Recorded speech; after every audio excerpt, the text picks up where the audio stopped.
এর আগে তোমাদেরকে আমি 225 পৃষ্ঠা অর্ধ শিখিয়েছিলাম। আজ হবে 226 পৃষ্ঠা থেকে। 226 পৃষ্ঠা কি বলছে? গোলাকার পথে কিছু খুঁজে, গোলাকার জিনিস খুঁজে ও আঁকার চেষ্টা করে। তার মানে তোমাদের এখানে গোলাকার বা বৃত্তাকার জিনিসের সম্বন্ধে কিছু শেখাতে যাচ্ছে। তাহলে বৃত্তের ব্যাপারে কিছু সাধারণ জিনিস আমরা জেনে নিই, তবে এই চ্যাপ্টারটা পুরো সহজ হয়ে যাবে। বুঝতে পারলে? প্রথমে আমরা জানবো বৃত্ত কাকে বলে। উদাহরণস্বরূপ আমি এখানে একটা 3 সেমির রেখাংশ নিলাম, ঠিক আছে? এটার দৈর্ঘ্য কত? 3 সেমি। যদি কোনো রেখাংশের একটি বিন্দু নির্দিষ্ট জায়গায় ঠিক থেকে অপর বিন্দুটি চারিদিকে ঘুরে আসা, সমতলে ঘুরে আসা, তাকে বৃত্ত বলা হয়। দেখো, এবার একটা বৃত্ত তৈরি হয়ে যাবে 3 সেমি। তাহলে এই বিন্দুটা স্থির রাখলাম এখানে, একদম স্থির রেখে এটাকে চারিপাশে যদি ঘোরায়, এভাবে যদি চারিপাশে ঘোরায়, তাহলে একটা বৃত্ত সৃষ্টি হয়ে গেল। এই বৃত্ত, এটার নাম হলো, এই একটা বিন্দু দিলাম, তাহলে এই বিন্দু স্থির রেখে অপর বিন্দু চারিপাশে ঘুরে এলে তারপরে একটা বৃত্ত তৈরি হলো। তাহলে বৃত্ত কিভাবে তৈরি হয়, বৃত্ত কাকে বলে, বোঝা গেল। এবার এই মাঝখানে যা আছে এর একটা নাম দিলাম, বিন্দুটার একটা নাম দিলাম, বিন্দুটার নাম দিলাম হচ্ছে ও। তাহলে এ কি হয়ে গেল? এ হয়ে গেল ও কেন্দ্রীয় বৃত্ত। তারপরে ও কেন্দ্র থেকে এই যে দাগগুলো আছে চারিপাশে, এটাকে বলা হয় পরিধি। তাহলে এই ও কেন্দ্র থেকে পরিধি পর্যন্ত যদি মাপি আমরা,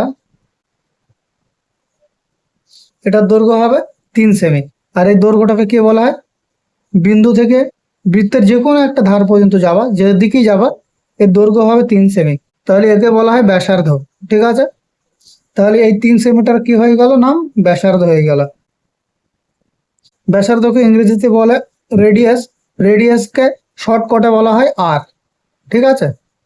তারপরে এই যে মধ্যখানে যে দাগটা হচ্ছে না, এই দাগের সাথে আরেকটা দাগ যেই মিলিয়ে দেবো, ওই বিন্দু থেকে ওই সোজা, ওই দাগ একদম সোজা বরাবর যদি একটা দাগ দিই, তাহলে এই যে বৃত্তের এক প্রান্তের পরিধি থেকে আরেক প্রান্তের পরিধি পর্যন্ত যে দূরত্বটা আছে, এটা হলো সম্পূর্ণ হলো ব্যাস, ঠিক আছে? ব্যাস, বা এটাকে জ্যাও বলতে পারো। বৃত্তের মধ্যে কোনো যদি রেখাংশ থাকে, এ ধরে নাও বৃত্তের এই পরিধি থেকে এই পরিধি পর্যন্ত, এটাকে বলা হয় জ্যা, ঠিক আছে? এটার নাম হলো জ্যা। তাহলে এদের সবার একটা একটা নাম দিতে হবে। তার জন্য এই বিন্দুটাকে নাম দিলাম এ, এই বিন্দুটাকে নাম দিলাম বি, আর কেন্দ্রে যে আছে সে তো ও হয়ে আছে, তাহলে একে নাম দিলাম সি, একে নাম দিলাম ডি, ঠিক আছে? তাহলে এখানে আমরা ব্যাস কি পেলাম? ব্যাস সমান সমান হচ্ছে এ বি। ব্যাসার্ধ কি পেলাম? এ ও, ব্যাসার্ধের মান পেলাম এ ও, ঠিক আছে?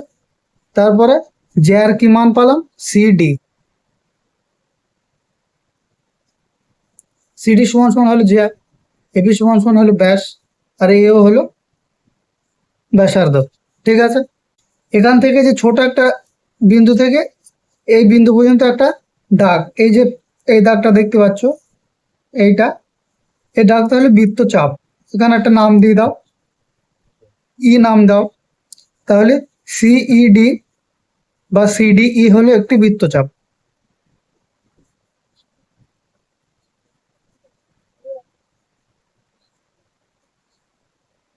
ঠিক আছে? এটা হলো বৃত্তচাপ। তাহলে বৃত্তচাপের মান কি বার হলো? সিডিই।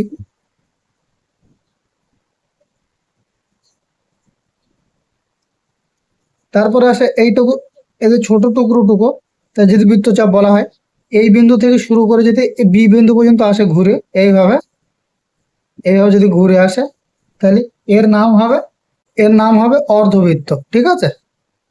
এই এখান থেকে এদ্র পর্যন্ত যদি ঘুরে আসে, এ হবে অর্ধবৃত্ত। আর এর একটা মানও আছে, এর এর মান হলো 180 ডিগ্রি হবে। আর এই পুরো বৃত্তটার মান হলো 360 ডিগ্রি, ঠিক আছে? তাহলে এই অর্ধবৃত্ত হলো 180 ডিগ্রি। তাহলে এই এ থেকে চারিপাশে ঘুরে ঘুরে ঘুরে যদি আর্ধেক রাস্তা পর্যন্ত আসে, তাহলে এটার নাম হলো অর্ধবৃত্ত। তাহলে বৃত্ত কাকে বলে বোঝা গেল, অর্ধবৃত্ত কাকে বলে বোঝা গেল।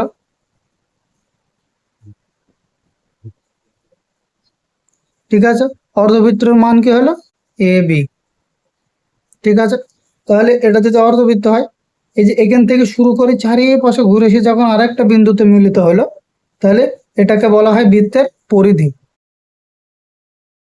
বর্গাকারের ক্ষেত্রে, আয়তকারের ক্ষেত্রে আমরা পরিসীমা জেনেছিলাম, কিন্তু বৃত্তের ক্ষেত্রে এর নাম চেঞ্জ হয়ে গেল, পুরো এরিয়াটার নাম হয়ে গেল পরিধি।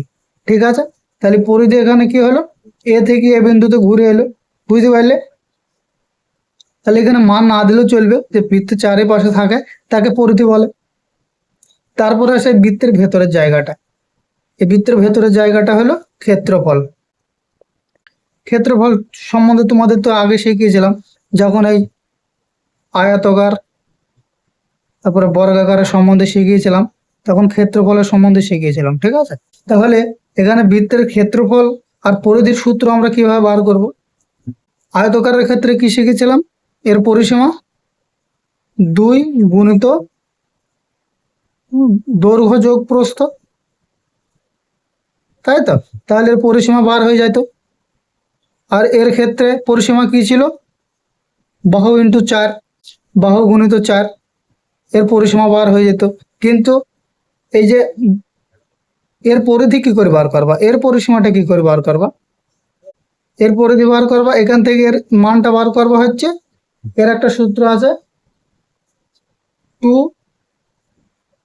পাই আর। ঠিক আছে, এই পাই বলে একটা জিনিস আছে, এই পায়ের একটা মান আছে, পায়ের মান হলো 22/7।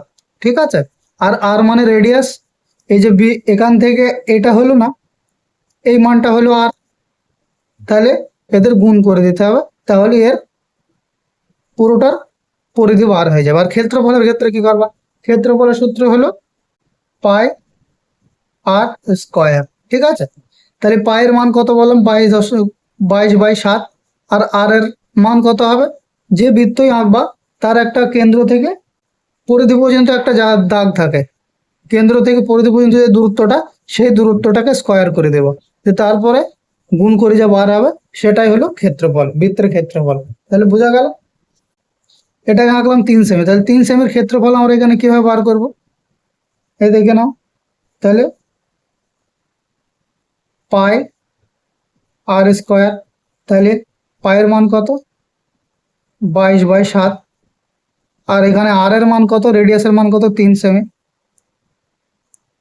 3 স্কয়ার, তাহলে 3 স্কয়ার মানে 2 3 বা 9, তাহলে 22 × 9/7, তাহলে এদের গুণ করে ভাগ করে দেওয়া, দশমিকে যেটা বার হবে সেটা হয়ে যাবে উত্তর। বুঝতে পারলে, এটা হলো অ্যান্সার। আর এর পরিসীমাটা কত হবে, তাহলে পরিসীমা সূত্র কি 2 পাই আর, তাহলে এখানে 2 গুণিত 22/7 গুণিত 3। বুঝতে পারলে, তাহলে দুটো পূর্ণ সংখ্যার গুণ করে নেবা 6, তারপরে 6 × 22/7। বুঝতে পারলে, হয়ে গেল, এর এর অ্যান্সার বার হয়ে গেল। তারপরে তুমি এটাকে, এর শর্টকাট মান হলো 3.14, 3.14 দিলে তো হয় না, এরপর আরো থাকে, ভাগ করলে আরো বেড়ে যায়, 6 8 2 অনেক কিছু সংখ্যা আছে, কারণ 22কে 7 দিয়ে ভাগ করা যায় না, দশমিক ভগ্নাংশে চলে যায়। ঠিক আছে, তাহলে বৃত্ত সম্বন্ধে ধারণা হয়ে গেল, বৃত্ত কাকে বলে, বৃত্তর ব্যাসার্ধ কি, ব্যাস কি, বৃত্ত চাপ কি, অর্ধবৃত্ত কি, বৃত্তর পরিধি, ক্ষেত্রফল, সবকিছু শেখা হয়ে গেল। যে তাহলে ওটা অঙ্কগুলো শুরু করে, তারপরে প্রথমেটা কি বলছে, আমরা এখন কয়েকটা চেনা বস্তুর সাহায্যে গোলাকার বৃত্ত কিছু আঁকবো। তাহলে এখানে দেখো 5 টাকার কয়েন, 2 টাকার কয়েন, একটা গোল ঘড়ি, তারপর একটা গ্লাসের উপরের মুখ, এগুলো যদি একটা সমতল স্থানে বসি, চারিপাশে দাগ দিই, তাহলে একটা বৃত্তাকার তৈরি হয়ে যাবে। আর কিসে থেকে বৃত্ত পাবো তা খুঁজে দেখে, তাহলে বাড়ির আশেপাশে কোনো একটা জিনিস দেখবা যার চারিপাশে গোল আছে, সেটা একটা সমতল জায়গায় বসে চারিপাশে দাগ দেবা, তাহলে সে বৃত্ত তৈরি হয়ে যাবে, সেখানে লিখবা। তারপরে বলছি বিভিন্ন দৈর্ঘ্য সরলরেখাংশ আঁকার জন্য আমরা ড্যাশের সাহায্য নেই। তাহলে সরলরেখাংশ সাহায্যে আমি তো এখনই করলাম, স্কেলের সাহায্য নেই, বুঝতে পারলে। তারপরে বিভিন্ন কোণের মাপ নেওয়ার জন্য কি ব্যবহার করে, চাঁদা ব্যবহার করে, চাঁদার সাহায্য নেই। তাহলে কি বলছে, পেন্সিল কম্পাসের সাহায্যে নিয়ে আমরা একটি বিভিন্ন আকারে ছোট বড় বৃত্ত আঁকার চেষ্টা করি। এই বৃত্ত আঁকা কিভাবে আঁকতে হয় একটু আগে তো শেখালাম। তারপর বলছি পেন্সিল কম্পাসের সাহায্যে বৃত্ত আঁকতে পারে কিনা দেখি। ওই যে বলে দিয়েছে পেন্সিল কম্পাসের একটি প্রান্ত থাকে কাঁটা থাকে, পেন্সিল কম্পাসের এক প্রান্তে কাঁটা থাকে, অপর প্রান্তে ছোঁচালো মুখ হলো, পেন্সিল ঢুকিয়ে স্ক্রু মজবুত করে টাইট করে যা যা বলছে ওইগুলো কথাগুলো শুনে নেবা। তারপরে দেখো কি বলছি, একই বিন্দুতে কম্পাস বসিয়ে কতগুলি বৃত্ত পায় দেখি।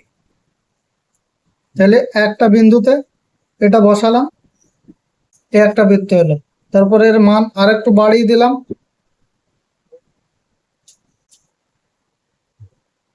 ফের একটা বৃত্ত পেলাম, আর একটু মান বাড়িয়ে দিলাম, আবার একটা বৃত্ত পেলাম। তারপরে আবার একটু যদি মান বাড়িয়ে দিই,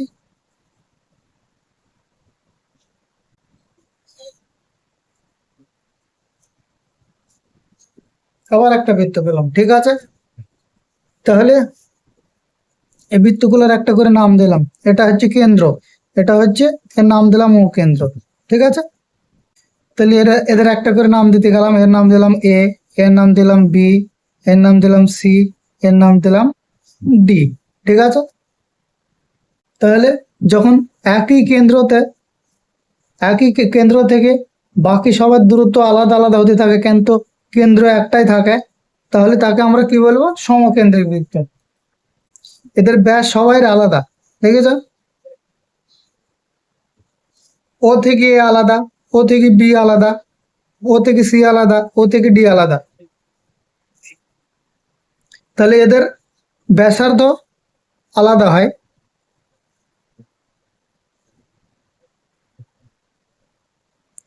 এদের ব্যাসার্ধের মান আলাদা আলাদা হবে কিন্তু কেন্দ্র একটাই থাকবে, তাদেরকে বলা হয় সমকেন্দ্রিক বৃত্ত। বুঝতে পারলে? তাহলে কি কি দেখলাম, যে এই যে বৃত্ত আঁকলাম, তাহলে এ ব্যাসার্ধের উপর নির্ভর করে কে কতটা দূরত্ব যাবে। তাহলে আমরা যে ব্যাসটা নেবো সে ব্যাসটার মান হলো একটা সরল রেখা অংশ। ঠিক আছে, এই সরল রেখা অংশই নির্ভর করে বৃত্তটা কত বড় হবে। এটা 1 সেমি নিলাম, তার জন্য এই বৃত্তটা হলো, এটা 1.5 সেমি নিলাম তার জন্য এই বৃত্ত হলো, 2 সেমি নিলাম এটা হলো, 2.5 সেমি নিলাম বলে এই বৃত্তটা হলো। বুঝতে পারলে? তাহলে আমরা কি বুঝলাম, যে বৃত্তের আকার নির্ভর করে ব্যাসার্ধের উপর, আর একই কেন্দ্রের উপর যদি বৃত্ত হতেই থাকে তাহলে এই বৃত্তগুলোর নাম হলো সমকেন্দ্রিক বৃত্ত। ঠিক আছে, তারপরে স্কুলে আমরা দেখতে পাই যখন দৌড় হয়, একজনে এখানে দাঁড়িয়ে থাকে, এ এখানে দাঁড়িয়ে থাকে, বি এখানে দাঁড়িয়ে থাকে, বি এখানে দাঁড়িয়ে থাকে, সি এখানে দাঁড়িয়ে থাকে। কেন হয় এটা? কারণ দেখো, এরা হচ্ছে সমকেন্দ্রিক বৃত্ত হয়। যখন সমকেন্দ্রিক বৃত্ত যখন হবে তখন দোলটা হবে এখান থেকে শুরু, এখান থেকে শুরু, আর একে দেখো ছোট জায়গায় ঘুরে আসতে হচ্ছে। ঠিক আছে, তার জন্য একে পিছিয়ে দেওয়া হয়, সবাইকে এই দাগ পর্যন্ত পৌঁছাতে হবে, একে একটু আগে রাখা হয়, থেকে এর থেকে বড় রাখতে হবে, তার জন্য একটু বেশি দূরে থাকে। তারপরে এ যদি এবার এর থেকে একে আরো বেশি দূরে ঘুরতে হবে, বেশি বড় ঘুরতে হবে, কারণ এর পরিধিটা বড় হবে। তার জন্য একজনের আগে আরেকজনের আগে আরেকজনের আগে এরকম করে দাঁড় করানো হয় এই দাগে আসার জন্য। তাহলে এরা যদি সবাই এখানে ঘুরে আসে তবে 100 মিটার হবে, তার জন্য প্রত্যেকটার দূরত্ব আলাদা আলাদা করা হয়। ঠিক আছে, তাহলে এখানে কি কি মান পেলাম, এখানে সব থেকে ছোট মান কি হলো, এ ও এ পালাম, ও বি পালাম, তারপরে ও সি পালাম, ও ডি পালাম। তাহলে ও ডি সব থেকে বড়, ও ডি একে খোঁচা মারলো, ও সি বড় একে খোঁচা মারলো, ও বি ওর থেকে বড় একে খোঁচা মারলো। তাহলে এইভাবে ছোট থেকে বড় হতে থাকে। ঠিক আছে, তাহলে এদের প্রত্যেকটার মান আলাদা। তারপরে কি বলছে, বলছি কোনো বৃত্তাকার মাঠের বৃত্তের ওপর কোনো একটি বিন্দু থেকে মাঠের ধার বরাবর হাঁটতে শুরু করলে আবার সেই বিন্দুতে ফিরে আসলে যে দৈর্ঘ্য পথ অতিক্রম করা হয় তাকে বৃত্ত বা পরিধি বলে। এই যে তোমাদের তো আগে শিখিয়ে দিলাম যে পরিধি কাকে বলে। তারপরে কি বলছি বলো দেখি, দুটো বৃত্ত মাঠের ব্যাসার্ধের দৈর্ঘ্য যথাক্রমে 15 মিটার ও 10 মিটার দুটো মাঠের ধার বরাবর বেড়া দিতে হবে, কোন বেড়ার দৈর্ঘ্য বেশি হবে? তাহলে 1 নম্বর এটা দেখো, 1 নম্বর এটা কি বলছে, 15 মিটার ও 10 মিটার।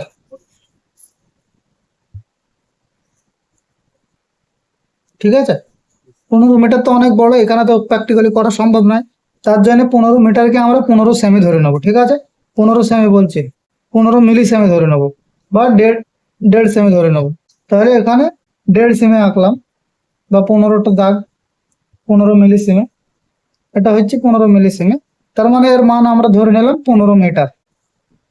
এটাকে আমরা ধরে নিলাম 15 মিটার। আর একটা 10 মিলি সেমি দিলাম, তার মান হলো 10 মিটার। ঠিক আছে, এবারে বেড়া দিতে হলে আমাদের কি করতে হবে? বেড়া দিতে হলে আমাদের চারি আল মাপতে হবে। তাহলে বৃত্তের চারি আল কিভাবে মাপবো? এই দুজনাকে সমানভাবে নিয়ে এই দুজনের মাপ নিয়ে নিলাম। ঠিক আছে, এটা আর এটার মাপ নিয়ে নিলাম। তারপরে একটা বিন্দুতে স্থির রেখে এটাকে চারিপাশে ঘুরিয়ে দিলাম, এটাকে চারিপাশে ঘুরিয়ে দিলাম। তাহলে কি হলো? এদের একটা মান বার হয়ে গেল। এটা হলো কত? 15 মিটারের বৃত্ত। ঠিক আছে, 15 মিটারের বৃত্ত। তারপরেটা কি হলো? 10। 10টাকে মেপে নেবো এইভাবে। তারপর একটা বৃত্ত এঁকে দেবো, তারপর একটা বৃত্ত এঁকে দেবো। দেখো তাহলে কি হলো? এর থেকে ছোট হলো, দেখো এটা 10 মিটার ধরে নিলাম। ঠিক আছে, তাহলে এবারে এর দেখে বুঝতে পারছি যে এটা বড় এরিয়া, তার জন্য এর বেশি লাগবে। তাহলে 15 মিটার ও 10 মিটার দুটো ধার বরাবর বেড়া দিতে হবে। কোন বেড়ার দৈর্ঘ্য বেশি হবে? তাহলে এখানে 15 মিটারের বেড়ার দৈর্ঘ্য বেশি হবে। তাহলে এখান থেকে আমরা কি বুঝলাম? যার ব্যাসার্ধ যত বড়, বৃত্তের পরিধিও তত বড় হবে। ঠিক আছে, বলছি তামার তার দিয়ে দুটি বৃত্তের রিং তৈরি করব। এবার ব্যাসার্ধের দৈর্ঘ্য 2 সেমি ও ওপরটির ব্যাসার্ধ 4 সেমি। কোন রিং এর জন্য বেশি তামা লাগবে? তাহলে এটা তোমরা করতে পারবা, কারণ যার ব্যাস বড় হবে তার পরিধি বড় হবে। তাহলে এখানে 4 সেমি যে দৈর্ঘ্যটা আছে সেটা বড় হবে। তারপরে কি বলছি? বিভিন্ন ব্যাসার্ধের বৃত্ত আঁকি ও তাদের বিভিন্ন অংশ খোঁজে। তারপরে বলছি বৃত্তাকার আঁকার চেষ্টা করে। ঠিক আছে, একটা হচ্ছে 2 সেমি দিয়ে, 3 সেমি দিয়ে, 3.5 সেমি দিয়ে, 2.28 দিয়ে। ওই যেভাবে আমি শিখালাম তোমাদের এক্ষুনি বৃত্ত আঁকা, ওইভাবে এঁকে দেওয়া, ওই বৃত্তগুলো এঁকে দেওয়া। তারপর কি বলছে? এই বৃত্তগুলো আঁকতে গিয়ে জানলাম যে একটি নির্দিষ্ট বৃত্ত আঁকতে একটি নির্দিষ্ট বিন্দু দরকার। নির্দিষ্ট বিন্দু ছাড়া বৃত্ত হওয়া অসম্ভব। ওই একটি নির্দিষ্ট দৈর্ঘ্যের সরল রেখাংশ দরকার। সরল রেখা নাই, সরল রেখা আলাদা, সরল রেখাংশ আলাদা। ঠিক আছে, তাহলে এখানে লিখবা, শূন্যস্থানে লিখবা একটি বিন্দু, আর তারপরে দৈর্ঘ্যের জন্য রেখাংশ দরকার। তারপর বলছি বৃত্তের বিভিন্ন অংশ খোঁজে। বৃত্তের বিভিন্ন অংশ তোমাদের তো আমি একটু আগে বুঝিয়ে দিলাম, প্রথমে এটাই বোঝানো হয়েছে তোমাদের। ব্যাস কাকে বলে, ব্যাসার্ধ কাকে বলে, পরিধি কাকে বলে, জ্যা কাকে বলে, বৃত্তচাপ কাকে বলে, এগুলো তো সব শিখিয়ে দিয়েছি তোমাদের। তারপর এখানে লিখে দেওয়া আছে বৃত্ত থেকে কি কি পেলাম। পরিধি পেলাম, যে নির্দিষ্ট বক্ররেখা দিয়ে বৃত্ত তৈরি হয় তার দৈর্ঘ্য হলো পরিধি। ঠিক আছে, তাহলে এটা ভালো করে পড়ে নেবা। বৃত্তচাপ কাকে বলে? বৃত্তের যে কোনো অংশকে বৃত্তচাপ বলা হয়, ওটাও তো শিখিয়ে দিয়েছি। তারপর দেখো বৃত্তের এই অংশটি বৃত্তচাপ, তার উপর বলছি বৃত্তের এই অংশ, অর্ধেক অংশকে বলা হয় অর্ধবৃত্ত, এটাও শিখিয়ে দিয়েছি তোমাদের। তাহলে আজ এই পর্যন্ত থাক, 231 পৃষ্ঠা অবধি থাক। এরপরে অন্যদিন থেকে শেখাবো, 232 পৃষ্ঠা থেকে শেখাবো।